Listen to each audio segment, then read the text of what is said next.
and be out till 4 or 5 o'clock in the morning, smoking, drinking, whatever. Yeah. Cracking. It's going Playing down. cards. Yes, all this shit. Games at 7, 7:30. He'll sit here. Sometimes he'll go play golf the same day he play. Man, it's almost like he was trying to make it fair. Let me go get a buzz and some heat strokes so you guys can have a chance tonight. Man. John Sally finally managed to convince Michael Jordan to hit the town in Philly. Everything was set. The back entrance was clear. Security was tight. Private section locked in. Cigars waiting. Smooth setup, no drama. They slide in like pros. But just when the vibe hits right, the club owner spots Jordan. The man literally kills the music, flips on every single light, and shouts to the crowd, "Michael Jordan is in my building." The place went wild. Night over. Game done before it even started. That exact moment is why MJ stopped going out. That's why he stayed away from public chaos. Why teammates said being around him felt like hanging with Elvis and the Beatles at the same time. But what about the rare nights he did go out? What did his teammates really see when the cameras weren't rolling? Those nights showed the real Jordan, the version no documentary could ever touch. And this isn't coming from some random talk show guy. John Sally lived it. 4 NBA championships. He ran with Isaiah Thomas and the Bad Boy Pistons, celebrated with Jordan and the Bulls, and stacked more rings beside Shaq and Kobe on the Lakers. The man's resume screams greatness. And yet, when he talks about Jordan, his tone shifts, his voice drops, his eyes go wide. After all the legends he's played with, Sally still swears he's never witnessed anything close to Mike. Even James Worthy, 3-time NBA champ, NCAA champ, Hall of Famer, said the same. He played with MJ back when he was just a skinny kid at North Carolina. Worthy said he watched that kid transform into something almost superhuman. You know, when Michael came to Carolina, I tell everybody I was better than Michael. Yeah. You know, for about 3 weeks. You know what I mean? 3 weeks? For about 3 weeks, man. I knew he had it. And Kenny Smith, 2-time NBA champ, remembers Jordan before the fame, before the shoes, before the rings, when he was just raw talent trying to master his handle. These guys aren't hyping myths. They're giving testimony. Because here's the truth. No one wants to say out loud.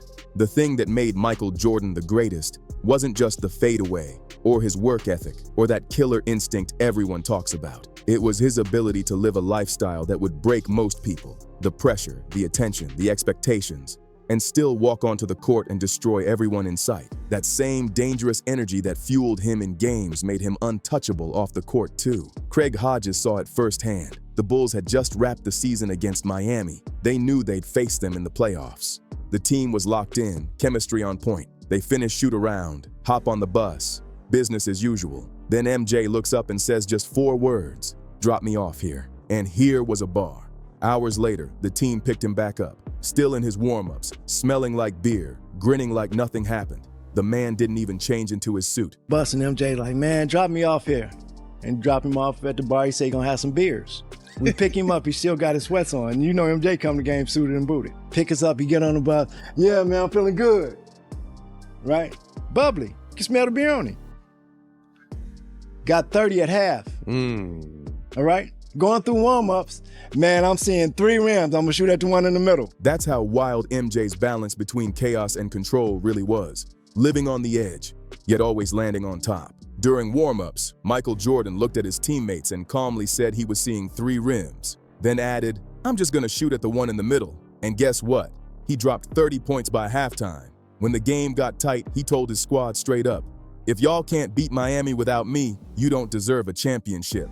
Then he sat his legendary self down and watched. That's how confident and cold he was. Jordan once admitted that Miami hit different when the team was losing. Nobody cared where you went or what you did. You could hit a bar, no eyes on you, no cameras, no bodyguards clearing out the room. Women actually talked to you like a regular guy, not a superstar. They didn't care about trophies or fame. They just saw you. You could sip your drink, laugh, chill, and blend right in. Crazy to think the happiest moments for the biggest basketball player on earth were when he was invisible. Imagine that. A global icon saying he enjoyed losing seasons because it was the only time he could be free. No flashing cameras, no MJ chants, no security holding everyone back. Just peace and quiet with a drink in hand. But for Michael, that kind of freedom was rare, almost impossible. Think about it. Because Michael Jordan wasn't just a player, he was the league itself. Everyone, fans, media, even other players, knew it. Dominique Wilkins still tells this story like it happened yesterday. The Hawks were in Chicago, game night, everyone suited up and locked in, and out of nowhere, Michael Jordan walks into the Hawks locker room. No security, no knock, no heads up. Just walks in wearing a clean suit and tie like he owned the whole arena. He strolls past Dominique, walks past Kevin Willis, and stops right in front of Randy Whitman. Then MJ gives him a little tap and says 5 simple words. Lace him up, long night. Then turns and walks out. That's it. No trash talk needed. Just pure confidence. DJ walks down the locker room, suit and tie. I'm saying, just Came in your locker room. Yeah. I'm just coming out like, what are you coming in here for? Like, he coming to the training room or something? Where he walks by me, he walks by Kevin Willis, get to Randy Whitman, taps him on the ass. He said, lace him up, it's gonna be a long night. And turns to walk out. And I didn't know what to say. I'm shocked. I'm like, well, you tell that something to Scottie Pippen, I'm gonna kick his ass. I didn't know what to say, man. Yeah. I'm like, I'm blown away. He had 60 that night. And that night, he put up 60 points like it was nothing. That was Jordan, the man who walked into every room, every club, every casino like it was already his, because in his mind, it was. The same confidence that made defenders fold made entire cities stop and stare. Kenny Smith once dropped one of the craziest Jordan stories ever told. Back at North Carolina, every dorm room kept the same phone numbers each year. New students, same digits. So when MJ made it to the league and came back to campus, he already knew how to make noise. So we had dorms, and our dorm numbers don't change. So if you had dorm number 8, it's the same phone number next year. You're just a different person. Mm-hmm. So all this, when he comes in town, this is before the Instagram, and you'd hear the phones go, bring, one, and somebody hang up, bring, and you just hear it going down. So it's him, and all he say is, school's in session. Boom. School's in. So everybody come in the hallway and be like, Mike's here, right? Like, yeah. He'd dial those old dorm numbers. No flyers, no social media, nothing. And within hours, the gym was packed wall to wall. Kenny said nearly 4,000 people would flood the building just to watch Jordan run pickup games. No announcement needed. His presence alone was the headline. This was before Charlotte even had a team. So when MJ came home, it was the event. Every student, every local, everyone who heard his name pulled up just to say they witnessed it. And then came Reggie Miller's truth bomb. Here's the thing, man. You would see, you go out to a club or whatever, bar or whatever, and you see these same chicks, real regular. You come to a Bulls game, it's like, why are you dressed like it's Sunday church, man? Mike come to your city, them cracking. bitches coming out right. Man. They getting married or hit. One of them think it's gonna get hit by Mike. Mike ain't thinking about that. He said that at regular clubs, you'd see the same women every weekend, laid back, casual, nothing fancy. But when the Bulls came to town, those same women showed up different. Hair done, nails shining, outfits on point. All because Michael Jordan was in the building. He didn't even have to speak. His presence did all the talking. And here's the wildest part. Multiple players backed this up. They said MJ would stay out till 4 or 5 in the morning, smoking cigars, playing cards, gambling, drinking, laughing, living like a man with no bedtime and no worries. And still, when the lights came on and the crowd packed in, he'd walk onto that court and dominate like he just came from a spa instead of an all-nighter. That's not human. That's Michael Jordan. Then he'd show up the next day, 7:30 tip-off, fresh off a long night like nothing happened. Sometimes he'd even hit a full round of golf that same morning and still drop 45 points on whoever was unlucky enough to guard him. That's not just talent, that's obsession. And be out till 4 or 5 o'clock in the morning, smoking, drinking, whatever. Yeah. Cracking. It's going Playing down. cards. Yes, all this shit. Games at 7:30. Shit here. Sometimes he'll go play golf the same day he play. Man, it's almost like he was trying to make it fair. Let me go get a buzz and some heat strokes so you guys can have a chance tonight. Man. But here's the part nobody ever really talks about. John Sally once said something that revealed the real tragedy behind the legend. He said straight up, Michael Jordan has never been normal. From the moment fame hit, his whole world changed. Every door that opened for him also closed something else. Every relationship turned transactional. Every person who came around wanted something: access, favors, money, attention. Sally remembered being in Monte Carlo, surrounded by billionaires, and that's when he finally saw MJ relax for the first time. Sally asked him how he liked it, and Jordan said he felt at peace. And then we walk. Think about that. The only place Michael Jordan could feel normal was surrounded by people who were richer than him, people who didn't need anything from him.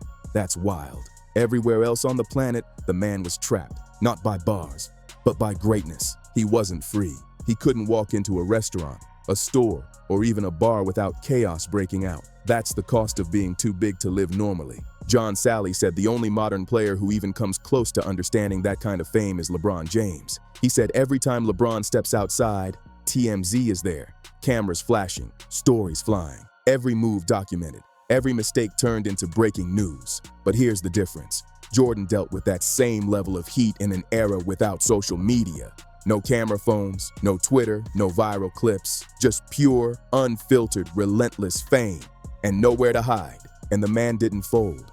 He didn't disappear or take breaks. He went out, lived wild, showed up the next morning, and still dominated. These days, you hear modern players talk about media pressure, mental breaks, or protecting peace. Meanwhile, Jordan was literally seeing 3 rims from drinking the night before and still dropped 30 by halftime. That's a whole different kind of mental toughness. This lifestyle, the chaos, the pressure, the temptations, should have broken him. But instead, it produced 6 championships, 6 finals MVPs, 5 regular season MVP, and 10 scoring titles, surrounded by more distractions than any athlete in history.